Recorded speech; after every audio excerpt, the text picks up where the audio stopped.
Assalamualaikum guys, it's your boy Syarul. Welcome back to my channel. Bang.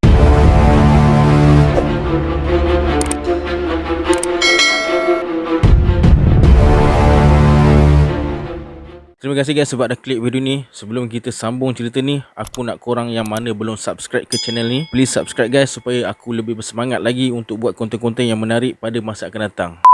Tanpa membuang masa lagi, jom kita sambung cerita Bercakap dengan Jin siri 17 dan 18. Let's jump to the story.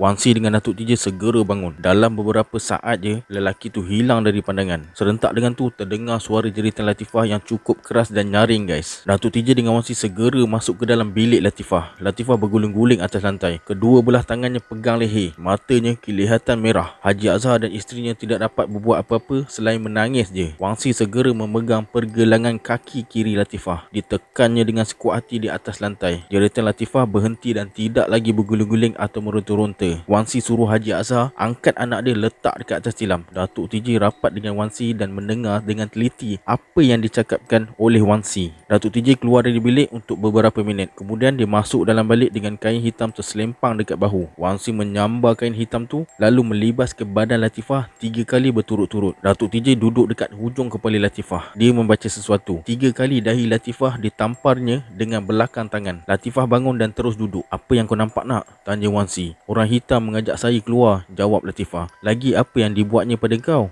Tanya Datuk TJ. Dia lari dengan tiba-tiba, jawab Latifah. Wan Si terdiam seketika. Dia minta pensel dengan kertas. Bila kertas dan pensel sudah ada di tangannya, dia menulis sepotong ayat Al-Quran. Kertas yang sudah ditulisnya tu diserahkan pada Haji Azhar. Bacalah ayat ni ke telinga Latifah bila dia agak resah dan kau harus mengamalkannya, kata Wan Si. Caranya? Tanya Haji Azhar. Baca 100 kali selepas sembahyang 5 waktu. Bila dah sebati dengan diri, banyak faedahnya untuk menghalau hantu syaitan, kata Wan Si. Serentak dengan tu, dia menyerahkan sebatang besi pendek yang berbentuk tulang. Menurut Wan Si, besi itu adalah besi tulang lengan mawas. Besi ni saya tinggal pada awak untuk 3 minggu. Lepas tu saya ambil balik, kata Wan Si. Untuk apa? Tanya Haji Azhar. Untuk mengubati penyakit anak kau lah, sahut Datuk TJ. Kalau dalam tempoh 3 minggu anak saya tak baik juga macam mana? Dengan pertolongan Allah, anak kau akan baik. Percayalah, dengan syarat selama 3 minggu jangan bagi sesiapa jumpa Latifah, kecuali kau dengan emaknya je, kata Wan Si kepada Haji Azhar. Haji Azhar tersenyum. Sebelum meninggalkan bilik Latifah, Wan Si berpesan kepada Haji Azhar supaya mengunci bilik dari dalam dan jangan hiraukan dengan apa yang berlaku di luar. Haji Azhar angguk kepala je. Rumah Haji Azhar cukup besar guys. Ada 8 bilik semuanya. Jarak bilik Latifah dengan anjung rumah memang agak jauh juga jaraknya. Pada mulanya Haji Azhar menawarkan 2 bilik penginapan untuk diorang, tapi Datuk TJ dengan Wan Si menolak dengan alasan tidur di anjung lebih baik, tak panas serta mudah melakukan kerja-kerja untuk mengubati Latifah. TJ resah tak menentu. 2-3 kali dia cuba pejamkan mata tapi tak mahu juga tidur. Lampu gasolin dah lama dipadamkan, digantikan dengan lampu minyak tanah. Sengaja sumbunya dipendekkan oleh Datuk TJ. Cahayanya sekadar cukup menerangi wajah Datuk TJ dengan Wan Si je, tapi lingkaran cahaya lampu tu sampai juga ke muka TJ. Agaknya sebab itulah TJ tak dapat tidur guys. TJ merenung ke arah Datuk dia dan Wan Si. Mereka sedang membalut rokok daun sambil bercakap sesuatu. TJ mula terdengar kokok ayam bertalu-talu. Dia rasa dah hampir pukul 2 pagi. Dugaan dia tepat sekali guys. Tak lama lepas tu terdengar bunyi jam loceng Haji Azhar berbunyi 2 kali berturut-turut. Angin malam yang bertiup menambahkan rasa dingin di badan. TJ terpaksa membengkokkan badan. Sayup-sayup TJ terdengar suara burung hantu dan suara anjing menyalak panjang. Datuk dia dengan Wan Si masih belum tidur lagi. Tiba-tiba Datuk TJ dan Wan Si melompat dan lampu pun terpadam. Bila Datuk TJ nyalakan balik lampu minyak tanah tu, terdapat batang pisang berkembar 2 terletak atas lantai di anjung rumah. Batang pisang tu seolah-olah baru lepas digunakan untuk memandikan mayat. Bila Datuk TJ nak pegang je batang pisang tu, cepat-cepat Wan Si sepak tangan dia.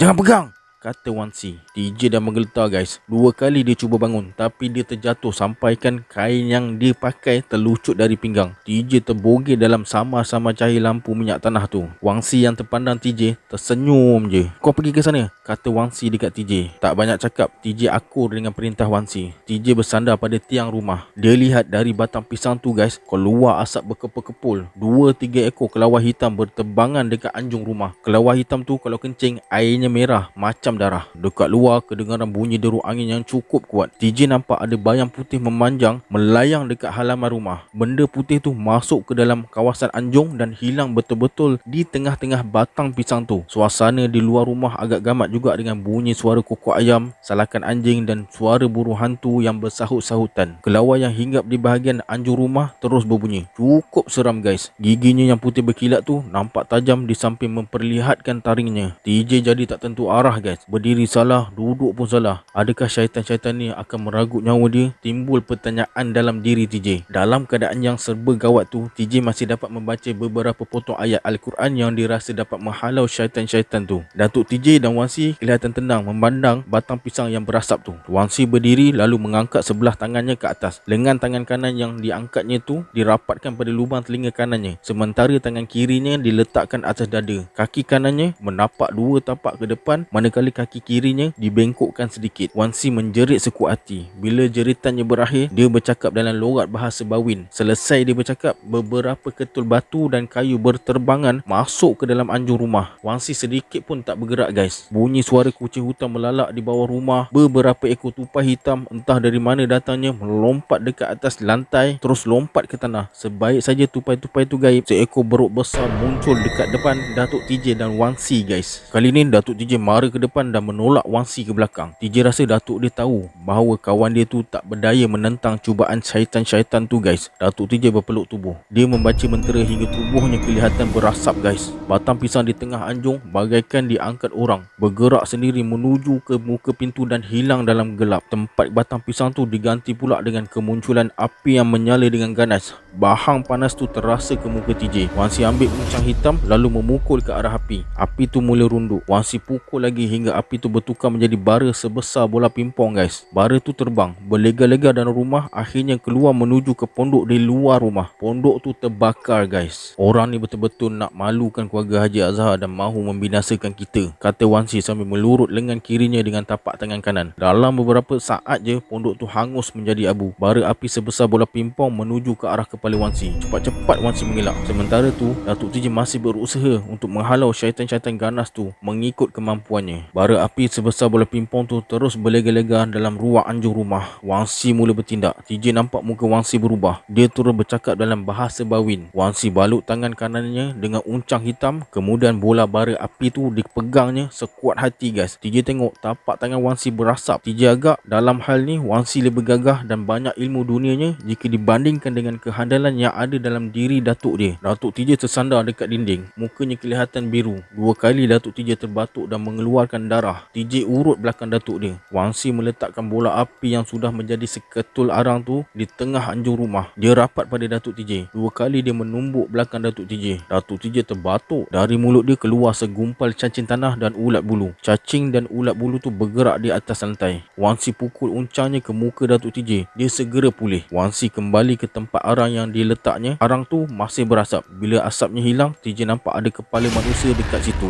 berlilit dengan kain. Matanya terkedip-kedip merenung ke muka Datuk TJ macam minta tolong guys. Saya kenal dia Wan Si, kata Datuk TJ. Siapa dia ni? Tanya Wan Si. Bomoh orang asli dari Batu 16. Saya pernah bertemu dengannya 2 kali, terang Datuk TJ. Wan Si tersenyum. Dia duduk bersila dekat depan kepala manusia tu. Kenapa kau buat jahat dengan orang? Tanya Wan Si. Saya dapat upah encik, jawab kepala tu dalam gaya bahasa orang asli bercakap Melayu. Matanya terkedip-kedip macam katak puru kena sembur air. TJ nak tengok peristiwa ni sebagai kenangan yang tersimpan dalam diri dia. Itu tekad TJ. Siapa yang mengupah kau? Datuk TJ menyoal. Orang kampung ni juga. Siapa namanya? Tak boleh cakap encik, itu sumpah saya. Awak tahu kerja awak ni menyusahkan saya dan orang lain, kata Wan Si. Datuk TJ mula resah. Dia berpusing-pusing 2-3 kali dekat depan kepala yang terlekap di lantai itu. Tak tahu encik, dia datang minta tolong. Katanya orang tu meludah mukanya waktu dia usik-usik untuk ajak kahwin. Orang tu maki dia. Jadi saya ingat perbuatan orang tu tak baik, menghina sesama manusia. Kerana itu saya tolong dia,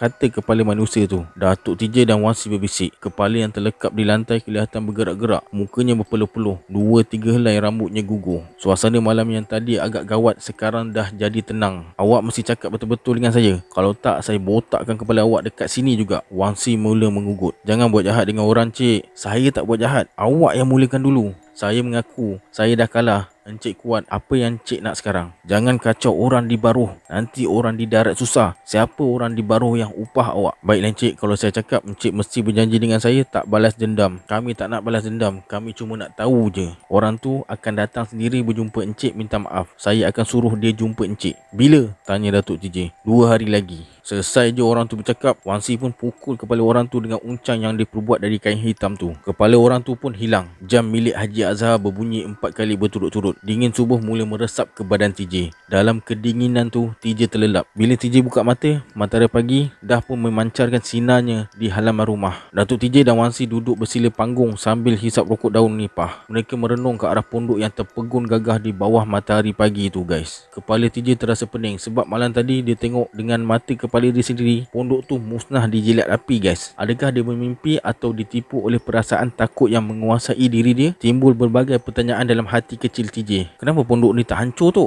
Malam tadi saya tengok dah terbakar. Itulah pertanyaan pertama pagi tu TJ ajukan pada datuk dia. Datuk dia renung muka TJ sambil tersenyum. Memang terbakar, tetapi dibakar oleh syaitan. Balas Datuk TJ. TJ terdiam. Memang perkara ni tak masuk akal. Kalau diceritakan pada sesiapa pun tak ada orang yang nak percaya. Sedangkan pada kenyataannya TJ tengok kejadian semalam tu. Bila Datuk TJ tengok TJ termenung panjang, dia pun hampiri TJ dan menyatakan apa yang TJ lihat tu bukanlah satu perkara yang aneh. Semuanya terjadi atas kemahuan Allah yang maha besar. Allah tu maha pemurah dan penyayang. Jadi, tanya TJ, dia akan memperkenankan apa juga yang diminta oleh makhluknya sama ada jahat atau baik. Kalau minta jahat, macam mana pula? Tanya TJ. Dipenuhi juga, tapi tanggunglah akibatnya dari permintaan tu. Sebagai manusia, kita diberikan fikiran untuk meminta sesuatu yang baik atau jahat, kata Datuk TJ. TJ angguk kepala. Dalam masa yang sama, Haji Azhar minta Datuk TJ dan Wan Si duduk sebulan di rumahnya. Minta maaf, saya banyak urusan. Saya boleh tunggu sampai hari Jumaat sebab ada orang yang akan datang ke sini, kata Wan Si cukup tenang. Siapa? Soal Haji Azhar. Nantilah saya beritahu kemudian. Lagipun saya mesti balik cepat sebab saya belum lagi membuat persiapan untuk. Wan Si berhenti bercakap guys. Dia merenung keluar pada pokok rambutan dan lansat yang disentuh angin pagi. Matahari terus bersinar. Nak ke mana selepas mengubat anak saya ni? Tanya Haji Azhar. Saya nak berangkat ke Tanah Suci. Jawapan Wan Si tu amat mengejutkan Datuk TJ. Memang sebelum ni Wan Si tak pernah ceritakan hal tu pada dia. TJ merasa amat kagum dengan Datuk dia dan Wan Si yang tak mahu menceritakan apa yang dialaminya malam tadi pada Haji Azhar. Meskipun Haji Azhar bertanya beberapa kali, seolah-olah mereka sepakat merahsiakan perkara tu. Sementara tunggu hari Jumaat, TJ, Datuk dia dan Wan Si pergi ke Cangkat Banjar dan Cangkat Melintang mencari akar-akar kayu dan pucuk-pucuk hutan. Akar-akar kayu yang dipilih tu dijadikan minuman menggantikan kopi, sementara pucuk-pucuk kayu dijadikan air pembasuh muka selepas menunaikan sembahyang subuh. Menurut Wan Si, akar-akar kayu tu berguna bagi mencegah sakit buah pinggang, darah tinggi. Pucuk-pucuk hutan pula berkesan untuk perjalanan darah di samping mengekalkan wajah supaya kelihatan muda. Memang dah jadi amalan dalam hidup Datuk TJ selepas menunaikan sembahyang subuh, dia akan baca Quran. Begitu juga dengan Wan Si. TJ disuruh oleh Datuk dia baca surah Yasin. Kelang kabut juga TJ dibuatnya. Macam mana tak mengelabah? Bila Datuk dia suruh TJ baca surah Yasin tanpa naskah Yasin guys. Bila tengok TJ dalam keadaan cemas tu, Wan Si bagi naskah Yasin pada TJ. Kau masih ikut macam Datuk kau, boleh baca Yasin tanpa buku, ujar Wan Si. Dah diajar tapi cucu saya ni keras kepala sikit, kata Datuk TJ. Disambut dengan ketawa yang memanjang dari Wan Si. Ketika matahari mula bersinar, dari muka jalan masuk ke rumah Haji Azhar, kelihatan seorang pemuda berbadan tegap datang ke arah Datuk TJ dan Wan Si. Sebaik saja sampai di kaki tangga, pemuda itu memberi salam. Wan Si mempersilakannya naik. Jangan mengapakan saya, malam tadi saya tak boleh tidur, badan saya macam terbakar hangat sampai ke pagi, kata pemuda berkulit hitam tu. Wan Si dan Datuk TJ berpandangan. Badan saya masih terasa sejuk walaupun matahari dah bersinar. Apa sebabnya awak datang ke sini? Tanya Datuk TJ. Sayalah yang mengupah bomoh orang asli memasukkan kain batik ke dalam perut anak Haji Azhar, kata pemuda tu sambil merenung ke langit. Wan Si memperkemaskan silanya. Kau kena tahu, menganiaya sesama manusia satu dosa besar. Allah tak dapat mengampunkannya sekiranya orang yang kena aniaya tu tidak memaafkan, terang Wan Si. Saya tahu, saya bertaubat tuan. Saya melakukannya kerana mengikut nafsu. Sebaik saja pemuda tu selesai bercakap, Wan Si panggil Haji Azhar. Haji Azhar segera datang, terus duduk bersila di antara Datuk TJ dan Wan Si. Inilah orang yang saya tunggu, kata Wan Si pada Haji Azhar. Haji Azhar terkejut. Dia kenal dengan pemuda tu, pernah bekerja dengannya sebagai pemandu bot penambang dari Belanja Kiri ke Pekan Parit di seberang tebing Sungai Perak. Haji Azhar tahu pemuda tu boleh bergerak bebas dalam kawasan rumahnya. Orangnya pendiam dan bersopan santun. Dia keluarga awak ke? Tanya Haji Azhar. Tak Tuan Haji, jawab Wan Si. Habis kenapa dia jumpa awak? Usah tanya tentang hal tu. Kalau awak sayangkan anak awak, jangan rosakkan budak ni. Jangan dipukul atau membalas dendam. Saya tak faham. Saya bagi awak faham. Tapi awak jangan membalas dendam kerana perbuatan tu ditegah oleh agama kita yang suci. Kalau awak boleh memenuhi syarat ni, awak akan bahagia hidupnya dan pemuda ni akan tenteram jiwanya, kata Wan Si. Saya berjanji, kata Haji Azhar. Datuk TJ dan Wan Si berdiri. Pemuda tu dan Haji Azhar duduk berhadapan sambil bersalaman. Semasa salam antara pemuda tu dengan Haji Azhar belum terlepas, Datuk TJ baca ikrar yang bermaksud bahawa Haji Azhar tidak akan membalas dendam dan pemuda itu akan bertaubat. Selesai saja ikrar tu dibuat, barulah Wan Si menceritakan apa yang dilakukan oleh pemuda itu terhadap anaknya. Badan Haji Azhar TJ tengok menggigil menahan kemarahan. Bila semua urusan selesai, pada sebelah malamnya diadakan kenduri doa selamat dan pada keesokan harinya diorang bertiga pun berangkat meninggalkan kampung belanja kiri. 2 bulan lepas tu, TJ dijemput oleh Haji Azhar datang ke rumahnya sekali lagi untuk menyaksikan Latifah bersanding dengan pemuda yang dipilih oleh Haji Azhar. Dengan pemuda pilihan ayahnya tu, Latifah memperolehi 2 orang anak. Sekarang Latifah menetap di Kuala Johor. Menurut cerita yang terbaru TJ dengar, anak sulung Latifah dah melahirkan 2 orang anak. Haji Azhar meninggal dunia dalam tahun 1980 di belanja kiri kerana sakit tua. Isterinya masih lagi hidup dan tinggal bersama Latifah. Pemuda yang mengumpah bomoh orang asli itu meninggalkan kampung belanja kiri selepas meminta ampun dan maaf pada Haji Azhar. Walaupun perkahwinan Latifah pada hari itu cukup meriah, tapi muka Datuk TJ nampak suram sebab Wan Si yang banyak berjasa pada keluarga Haji Azhar tak dapat datang. Dia meninggal dunia di Tanah Suci. 2 hari selepas menghadiri majlis perkahwinan anak Haji Azhar tu, TJ dengan datuk dia pergi ke Cangkat Pinggan dekat Kampar kerana urusan membeli tanah dusun. 2 malam tidur di rumah ketua kampung Cangkat Pinggan. Lepas tu diorang bertolak ke Tapah. Di Tapah mereka menginap 2 hari di rumah kawan datuk TJ di Lubuk Katak, kira-kira suku batu dari Pekan Tapah. Keesokan harinya, TJ dengan datuk dia bertolak dari Pekan Tapah menuju ke Cameron Highland. Sampai di Batu 16, Datuk TJ memetik loceng bas. Diorang turun di situ. Dari gigi jalan, diorang masuk satu lorong yang kiri kanannya ditumbuhi pokok-pokok hutan. Di hujung lorong tu terdapat sebuah perkampungan orang asli. Tidak jauh dari kampung orang asli tu, terdapat beberapa buah bangunan pekerja-pekerja terlibat dengan pembinaan projek hidroelektrik. Kebanyakan pekerjanya terdiri daripada pemuda-pemuda Melayu, terutama di bahagian buruh kasar, seperti menebuk terowong dan meratakan batu. Pergerakan pekerja-pekerja itu dapat dilihat dengan mudah dari perkampungan orang asli yang terletak di kawasan tanah yang tinggi itu. Sekarang projek tu dah siap. Kedatangan TJ dengan datuk dia disambut dengan baik oleh bomoh orang asli yang berwajah agak garang tu. Namanya Bah Lanjut. Dia mempersilakan TJ dengan datuk dia duduk di anjung rumahnya. Apa yang mendatangkan rasa kurang senang dalam diri TJ bila melihat anjing kepunyaannya berkeliaran dalam rumah. Hati TJ agak terhibur kerana dari radionya terdengar suara Saloma mendendangkan lagu Mengapa Dirindu yang menjadi lagu top ketika itu guys. Kerana nak menghormati Datuk TJ dan TJ yang tak berapa selesa dengan keadaan rumahnya, Bah Lanjut menempatkan diorang di sebuah pondok yang keadaannya cukup bersih, siap dengan tempat tidur dan tikar sembayang. Menurut Bah Lanjut, pondok tu memang dihaskan untuk orang Melayu dan Islam bermalam bila minta ubat darinya.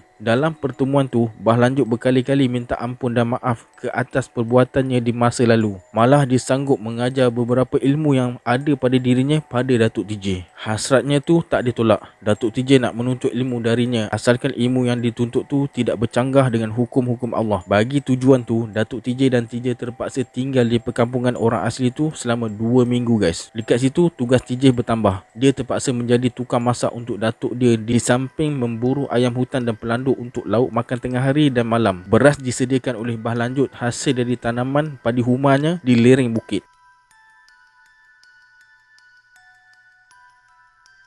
Dekat luar, hujan turun mencurah-curah. Kilat dengan guruh sabung menyambung. Cahaya kilat yang masuk ke dalam pondok menampakkan muka Datuk TJ, Bah Lanjut dan TJ. Bila hujan beransur reda, diganti pula dengan bunyi angin yang cukup keras melanggar dahan dan ranting pokok hutan guys. Api pelita meliuk-liuk mengikut tiupan angin. Untuk mengelakkan api pelita dari padam, Bah Lanjut segera letakkan daun bertam muda di sekeliling pelita tu guys. Beberapa bahagian daripada daun bertam muda tu dibuat lubang kecil untuk mendapatkan cahaya dari pelita tersebut. Dekat luar hujan dah berhenti. Angin dah tak sekeras tadi merempuh ranting dan dahan pokok hutan. Bunyi cengkerik cukup gamat. Sekali-sekala terdengar lolongan anjing hutan sayup-sayup je. Bunyi suara burung tukang cukup nyaring. Masa Bah Lanjut memperkemaskan silanya, TJ terdengar bunyi ngauman harimau yang cukup nyaring bersama tempikan gajah guys. Tanpa diminta, Bah Lanjut perkenalkan dengan pemuda yang membalas dendam pada anak Haji Azhar. Menurut Bah Lanjut, anak buahnya membawa pemuda tu menemuinya dan menceritakan apa yang dialami oleh pemuda tu hingga timbul rasa kasihan di hatinya. Saya menolongnya kerana saya fikir dia telah dihina. Nada suara Bah Lanjut penuh kesal guys. Datuk TJ tersenyum dan menyuruh Bah Lanjut melupakan peristiwa tersebut. Lupakanlah tentang tu, mari kita cerita tentang hal lain pula, ujar Datuk TJ. Bah Lanjut melunjurkan kedua belah kakinya kemudian bersandar pada dinding pondok. Ilmu kita bukan untuk merosakkan orang, ilmu kita untuk menolong orang, keluh Bah Lanjut. Ilmu kita pun begitu juga, kata Datuk TJ. Beberapa ekor nyamuk hutan berterbangan dalam pondok. Melihat TJ resah dengan kedatangan nyamuk tu, Bah Lanjut menepuk tangannya. TJ tengok nyamuk yang berterbangan tu menuju ke arah Bah Lanjut. Kemudian Bah Lanjut menadahkan kedua belah tapak tangannya. Nyamuk-nyamuk jatuh ke atas tapak tangannya guys. Pulanglah, jangan kacau kami, kata Bah Lanjut. Nyamuk dekat tapak tangan segera terbang menuju ke arah tepi dinding dan terus keluar guys. Bunyi suara cengkerik di luar pondok beransur senyap. Malam bertambah dingin. Dua kali TJ menguap panjang. Datuk TJ dan Bah Lanjut masih terus bersembang. Awak nak menuntut ilmu pengasih? TJ merenung ke arah muka Bah Lanjut. TJ mengesut ke arahnya. Kepala lutut TJ dengan kepala lutut Bah Lanjut berlaga. Caranya? Soal Datuk TJ. Hati TJ cukup gembira. Dia memang mengharapkan Bah Lanjut menurunkan ilmu tu pada datuk dia dan sekaligus TJ akan dapat mengutip ilmu tu. TJ rasa ilmu pengasih tu baik untuk dia. Bila TJ dah ada ilmu pengasih, dia boleh memilih bakal isteri dari anak dara yang cantik dari kalangan orang yang berada. Kalau dia dipanggil untuk temu duga sebarang pekerjaan, ilmu pengasih dapat menolong dia. Orang yang menemu duga dia akan kasih pada TJ lalu memberikan pekerjaan walaupun tidak ada kelulusan, fikir TJ dalam hati. Bah Lanjut mengunyah sesuatu. TJ tak tahu apa yang dikunyahnya. Ilmu tu saya tak mahu, bagilah saya ilmu-ilmu lain, ujar Datuk TJ secara tidak langsung membunuh harapan yang bertunas dalam hati TJ. TJ mengeluh dan datuk dia tersenyum merenung ke arah TJ. Dia macam tahu je apa yang bergolak dalam dada TJ. Kalau awak tak mahu, berikan pada cucu awak. Bah Lanjut bagi cadangan. Lagi sekali Datuk TJ tersenyum. Jodoh pertemuan dan rezeki ditentukan oleh Allah yang Maha Besar, kata Datuk TJ pada Bah Lanjut. Kita disuruh berusaha, bukan dengan cara tutup batin. Lagi pula ilmu pengasih ni banyak buruk baiknya, terutama kalau terlepas ke tangan orang muda. Tujuannya baik, kata Bah Lanjut. Memang tujuannya baik. Tujuan baiknya sikit, tujuan jahat yang banyak dilakukan. Ilmu tu banyak penggodanya, kata Datuk TJ. Jadi awak tak mahulah. Kalau awak mahu, boleh saya bawa naik bukit, cari ibu minyaknya, kata Bah Lanjut. Terima kasih je lah Tok Batin, kata Datuk TJ. Bah Lanjut terdiam. Suara anjing hutan makin keras. Bunyi burung hantu bersahut-sahutan di puncak bukit. Sesekali TJ terdengar bunyi orang berjalan di bawah pondok. Malam bertambah larut. Datuk TJ bangun lalu membuka pondok. Dia terkejut guys. Dia berundur dua tapak ke belakang. Muka Datuk TJ pucat. Bah Lanjut pergi ke arahnya. TJ pun ikut sekali pergi ke muka pintu. Kaki mereka semua macam terpaku di lantai. Di muka pintu tercegat satu lembaga berbulu hitam tebal guys. Dahi lembaga tu berbulu. Lubang hidungnya cukup luas. Gigi lembaga tu menyeringai macam nak telan mereka guys. TJ amati lembaga tu lama-lama. Bentuknya macam seekor monyet besar. Tiba-tiba Bah Lanjut bergolek di atas lantai menuju ke arah pelita. Dia cabut daun bertam lalu bakar kain pelekat Datuk TJ yang tersangkut dekat dinding. Dengan cepat api marak dalam pondok mereka dan lembaga yang berdiri di kaki tangga tu bersuara macam suara beruang jantan. Lembaga tu menghayunkan tangannya ke kiri dan ke kanan. Kemudian lengannya yang berbulu tu menutup kedua belah matanya. Lembaga hitam tu menjerit dengan sekuat hatinya lalu menendang dinding dekat pintu. Dinding yang dibuat dari kulit kayu tu runtuh guys. Lembaga tu melompat ke tanah dan diikuti dengan bunyi kayu tangga yang patah. Lembaga tu hilang dalam kegelapan malam yang pekat tu. Datuk TJ dan Bah Lanjut kembali duduk di ruang tengah pondok. Lepas tu api yang membakar kain pelekat Datuk TJ dipadamkan. Apa bendanya tu Tok Batin? Soal Datuk TJ dengan tenang. Bah Lanjut terdiam. Dia pandang ke kiri dan ke kanan. Inilah masalah yang kami hadapi sekarang, bisik Bah Lanjut pada Datuk TJ. Datuk TJ angguk kepala. TJ dah risau guys. Kalau lembaga hitam tu datang lagi, saya harap awak boleh tolong kami dalam hal ni. Bah Lanjut menyuarakan hasrat hatinya guys. Datuk TJ termenung. Bah Lanjut nampak resah. Sesekali dia membetulkan parang yang tersangkut di pinggangnya. Benda tu cuma takut pada api je, kata Bah Lanjut. Barulah TJ faham kenapa orang asli membakar kayu besar yang dilonggokkan di sekeliling rumah mereka. Api dibiarkan menyala sampai ke subuh. Bah Lanjut berjalan ke hulu ke hilir dalam ruang pondok. Kemudian berhenti dekat bendul pemisah antara ruang tengah dengan dapur. Dia duduk dekat bendul tu. Datuk TJ hanya perhatikan dia tingkah laku Bah Lanjut. Dari gerak-geri tu, Datuk TJ dapat meramalkan bahawa penghulu orang asli tu rasa resah yang tidak menentu. Bah Lanjut merenung ke arah Datuk TJ. Datuk TJ angkat kepala. Mereka saling berpandangan. Yang kita bimbangkan tentang keselamatan anak buah kita, terutama anak-anak dara, kata Bah Lanjut. Binatang sial tu mencari anak dara. Dah 2 orang anak buah saya di kampung bukit sebelah mati kerananya, kata Bah Lanjut. Dahsyat tu. Sebab itulah kalau boleh, saya nak minta tolong dari awak. Walaupun saya handal, tetapi dalam hal ni, saya mengaku kalah. Bah Lanjut mengaku kelemahan yang terdapat pada dirinya. Datuk TJ kerutkan dahi. TJ rebahkan badan di atas lantai buluh. Bah Lanjut bangun ambil kain dari dalam beg Datuk TJ. Kain tu dicampakkannya pada TJ. Selimut badan kau, sejuk ni, kata Bah Lanjut. Bah Lanjut terus mendekati Datuk TJ. Mereka bersembang. TJ dengar apa yang mereka sembangkan, walaupun mata dia dah terpejam. TJ asyik fikir pasal lembaga hitam tu. Macam mana kalau lembaga hitam tu datang masih dia tidur, lalu bawa dia ke tempatnya. Semuanya berlega-lega dalam kepala TJ. Datuk TJ terus bersembang dengan Bah Lanjut. TJ pusing kanan. Setiap kali badan dia bergerak, lantai buluh tu berbunyi. Bah Lanjut bagi tahu Datuk TJ, lembaga hitam tu dah 2-3 kali masuk ke dalam perkampungannya. Malah satu ketika anak buahnya hampir berjaya memberkas lembaga hitam tu dengan mengepungnya. Tapi lembaga hitam tu berjaya menghilangkan diri dengan berpaut pada dahan pokok meranti. Menurut Bah Lanjut, setiap kali lembaga hitam tu datang, mesti diiringi dengan bunyi burung hantu atau salakan anjing hutan. Begini saja, esok kita cari kesan tapak kakinya, kata Datuk TJ. Bah Lanjut bersetuju dengan cadangan Datuk TJ tu. Sampai ke mana nak cari? Soal Bah Lanjut. Sampai mana yang boleh kita cari lah, balas Datuk TJ. Bah Lanjut anggukkan kepala. Mereka terus bersembang. TJ pun terlelap. Bila TJ terjaga dari tidur, dia tengok Bah Lanjut dah tak ada dekat dalam pondok. TJ nampak Datuk dia termenung panjang. Malas TJ nak suruh Datuk dia tidur. Mungkin dia sedang memikirkan sesuatu.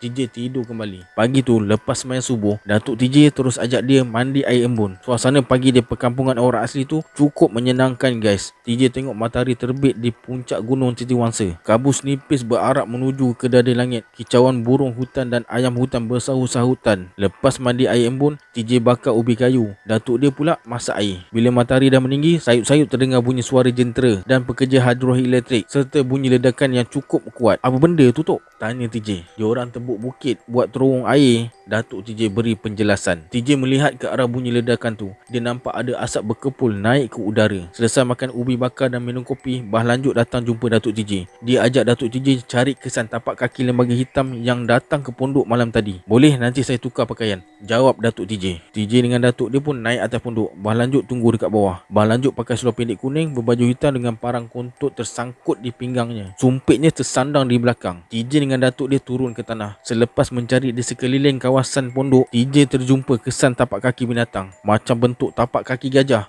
Ada 4 jari. TJ terus beritahu Datuk dia dengan Bah Lanjut. Memang inilah tapak kakinya, kata Bah Lanjut sambil menguis daun di keliling tapak kaki tu. Dia mengambil sesuatu. Inilah bulunya, kata Bah Lanjut sambil menunjukkan pada Datuk TJ. TJ dengan Datuk dia pergi dekat Bah Lanjut.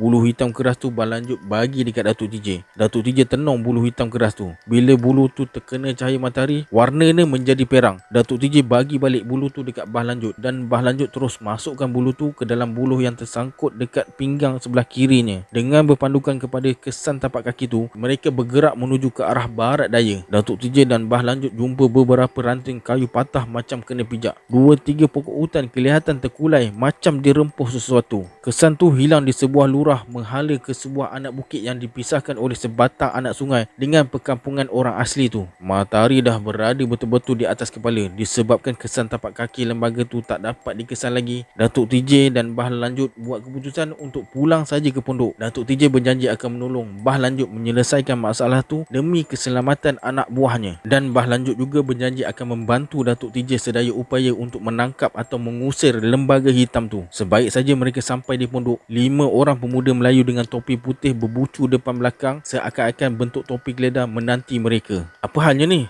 Tanya Bah Lanjut. Kelima-lima pemuda tu diam. Mereka merenung tepat ke arah TJ dengan Datuk dia. Salah seorang daripada pemuda tu menghampiri TJ. Awak orang asli ke orang Melayu? Tanya pemuda tu dengan berbisik dekat TJ. TJ tersenyum. Pelik juga sebab mereka tak dapat bezakan TJ dan Datuk dia dengan orang asli tu. Saya orang Melayu lah, jawab TJ. Itu Datuk saya. Muka pemuda tu kelihatan berubah. Dia hulurkan tangan bersalaman dengan TJ dan Datuk dia. Saya Zamri, katanya pada Datuk TJ. Awak orang mana? Saya orang Jeram, dekat Kuala Dipang, Kampar. Saya bekerja dekat sini. Datuk TJ angguk kepala dan tersenyum. Datuk TJ mempersilakan mereka duduk di atas tunggul kayu dekat halaman pondok. Bah Lanjut berdiri dekat depan kumpulan pemuda tersebut. TJ terus duduk di sisi salah seorang pemuda tu. Tanpa diminta, pemuda tu memberitahu namanya, Amiruddin, berasal dari Teluk Bahang, Pulau Pinang. Dah 2 tahun jadi buruh hidroelektrik dekat situ. Apa halnya? Tanya Bah Lanjut lagi. Zamri terus bangun. Kawan kami kena patuk ular dekat kaki bukit waktu menebas, katanya. Bah Lanjut renung muka Datuk TJ dan menyatakan pekerja-pekerja dekat situ memang selalu jumpa dia kalau hadapi kesulitan seperti tu. Kenapa tak bawa jumpa doktor?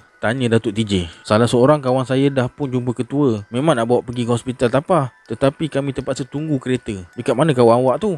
TJ pula bertanya. Ada dekat store tengah tunggu kereta. Bah Lanjut membisikkan sesuatu dekat telinga Datuk TJ. Kemudian Bah Lanjut mengajak kelima-lima pemuda tu pergi ke tempat kawan mereka yang kena patuk ular tu. Setelah merendah hutan dan menuruni 2 buah anak bukit, akhirnya TJ dengan Datuk dia dan Bah Lanjut sampai di belakang store. Dekat situ TJ nampak seorang pemuda terbaring atas pangkin. Seorang lelaki berbangsa Jerman berdiri di sisinya. Pangkal peha pemuda yang berusia lebih kurang 25 tahun tu diikat dengan kain sekuat-kuatnya. Lelaki berbangsa Jerman tu meletakkan sesuatu di bahagian bawah peha yang sudah diikat tu. Pemuda yang malang tu tak bergerak. Dadanya kelihatan berombak. Kedua kelopak matanya rapat. Zamri menghampiri lelaki Jerman yang berbadan tegap tu. Mereka bercakap dalam bahasa Inggeris. 2-3 kali orang Jerman tu geleng kepala. Zamri terus juga bercakap. Akhirnya orang Jerman tu menghampiri Datuk TJ. Magitias, kata lelaki tu. Datuk TJ angguk kepala. Lelaki tu cakap sesuatu dekat Datuk TJ. TJ tengok kelopak mata Datuk dia pejam celik. Dia tak mengerti dengan apa yang diperkatakan oleh orang Jerman tu. Bahasa yang diucapkan oleh orang Jerman tu terlalu asing buatnya. Ini ketua kami, dia bersetuju memberi peluang pada kami mengubat kawan yang malang tu mengikut cara kampung,